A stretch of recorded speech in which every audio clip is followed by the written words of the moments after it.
Hi friends, today என்ன சமையல்னு பார்த்துடலாமா? இன்றைக்கி சுண்டல் குழம்பு தான் பார்க்க போகிறோம். நான் நைட்டே சுண்டலை ஊற வச்சுட்டேன். இன்றைக்கி வெள்ளை சுண்டல் தான் நான் எடுத்துருக்கிறேன்.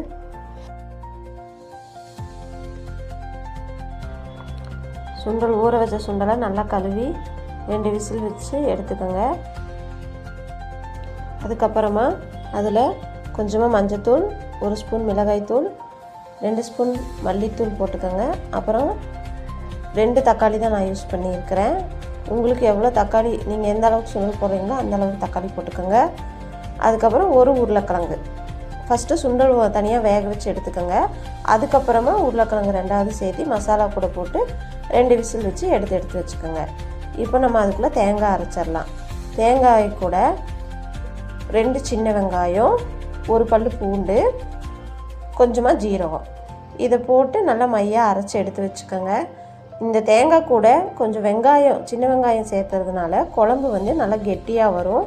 அதுக்கு தான் நம்ம வெங்காயம் ஆட் பண்ணுறோம்.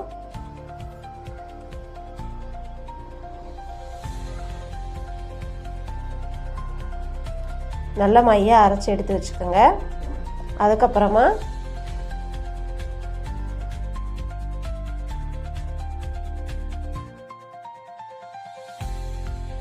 விசில் தம் விட்டு எடுத்த பின்பு நம்ம அரைச்சி வச்சுருக்கிற தேங்காயை அது கூட மிக்ஸ் பண்ணி நல்லா ஒரு 10 நிமிஷம் கொதிக்க விடுங்க.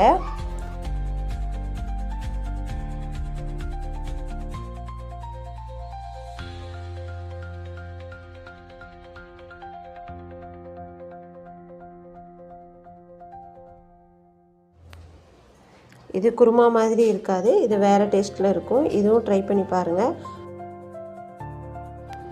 அதுக்குள்ளே நம்ம தாளிக்கிறதுக்கு தேவையான ஒரு 2 பல்லு பூண்டு தோல் உரிக்காமல் இடித்து வச்சுக்கோங்க. சின்ன வெங்காயம் சின்னதாக நறுக்கி எடுத்து வச்சுக்கோங்க.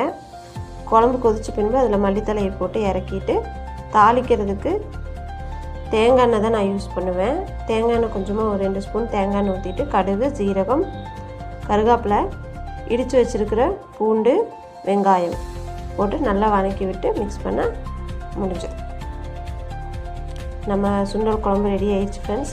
மார்னிங் டிஃபன் பார்த்திங்கன்னா கோதுமை தோசை தான். இது கூட ஒரு சின்ன சைடிஷ் மீன் வறுவல். சேனலை பார்த்துட்டு இருக்கிறவங்க மறக்காமல் சப்ஸ்கிரைப் பண்ணுங்கள். பாய்.